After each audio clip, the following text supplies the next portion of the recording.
Hi, I'm Ellen McCauley, and we're at Pray It Off in Syracuse, New York.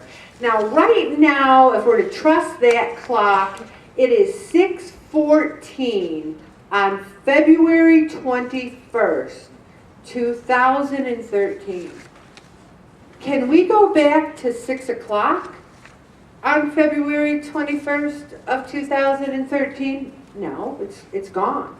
Can we go back to February 20th? No. How about 1972?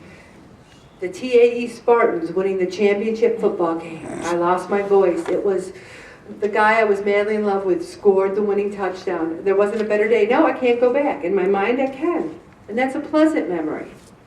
One of the problems we have is when we do not let go of the past and the things that make us suffer.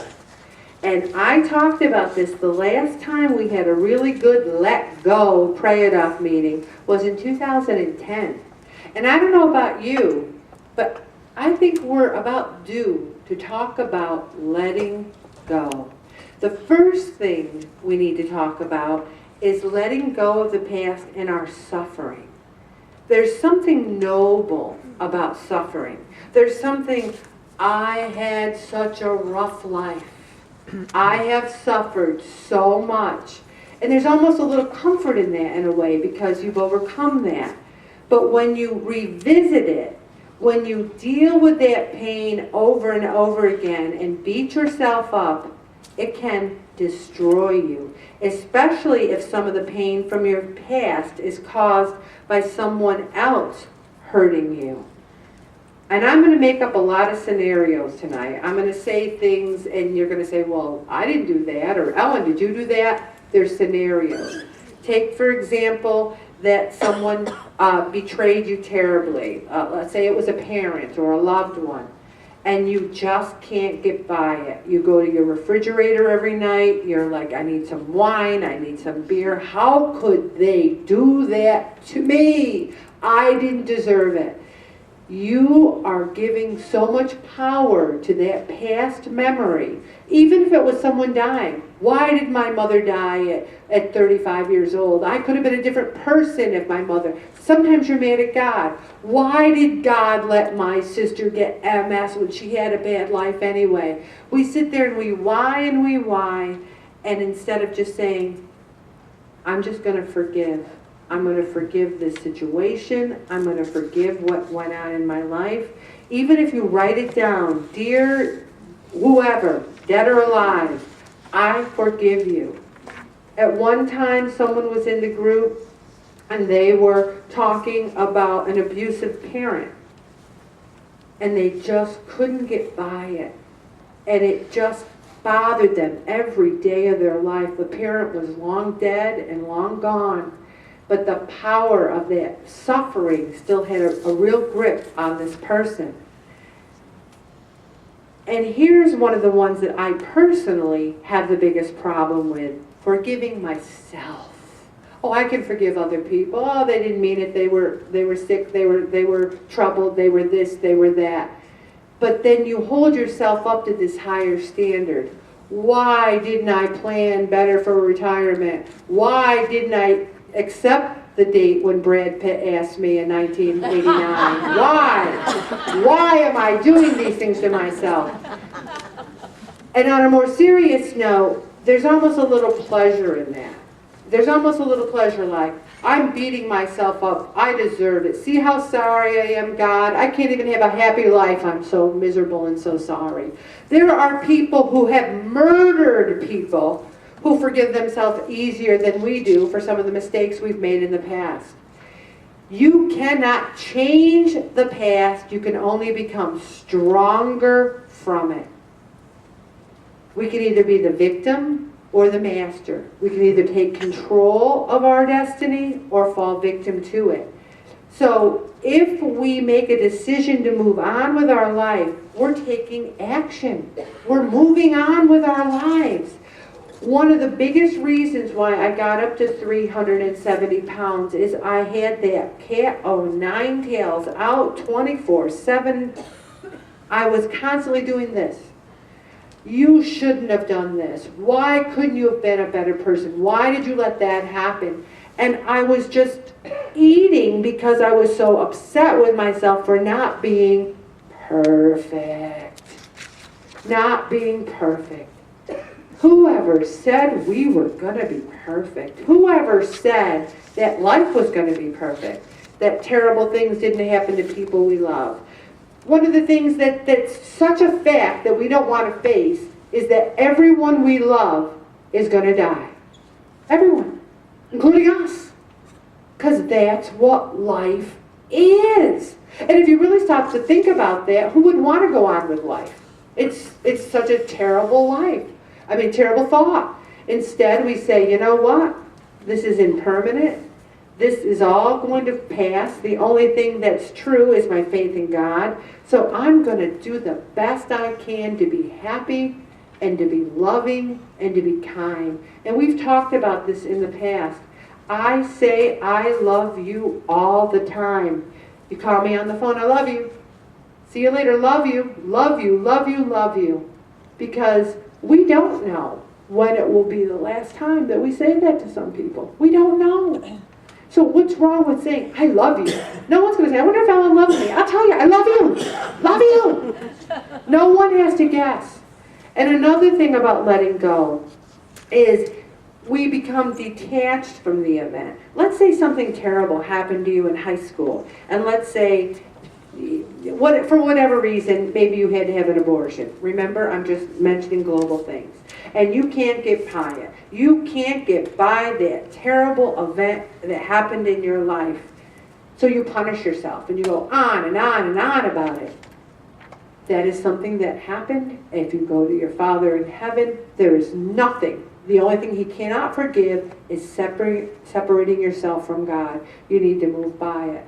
Let's say you were attacked and hurt and something terrible happened to you, raped or whatever, and you can't get by it. You have to let it go. You have to say, that happened. And you can blame yourself. Oh, I was stupid. I shouldn't have been there. I shouldn't have let myself open to that. Even something not as dramatic, like a job. Why did I stay at that job? I should have gotten a better house, a better job, better this, better that. How many times have I said about my friend or people you even know, my friend Karen, who died at 53 from breast cancer, who was the best person I've ever known, would give anything to be in my spot now, worried about losing weight and not having enough money for retirement. She'd give anything. And that's a sobering thought to me. That helps me let go of beating myself up for these past mistakes. We can never truly feel the joy of today as long as we're continuing to try to process or make sense of a past event. That's another thing that gets to me. Sometimes I try to make sense of things. I try to make sense of things that are senseless. Can you imagine trying to make sense of 9/11? Well, let's see. There was... Some things are just senseless, or being in the wrong place at the wrong time. I told many people about working downtown and going to the Mass at the cathedral that year that the icicle fell off and hit the girl in the head and killed her. I was 5 minutes from that spot. I was going to the same spot she was. And instead of being happy that it didn't happen to me, I was devastated that it happened to her. I could put myself in her shoes literally. And it took me years to get over a stranger dying because it didn't make any sense to me. How many times have we eaten or drank trying to make sense over something that you just don't know the answers to? And then letting go of anger. I have a lot of anger issues that are so much better. God bless you. 5 years into Pray It Off, my anger is so much better.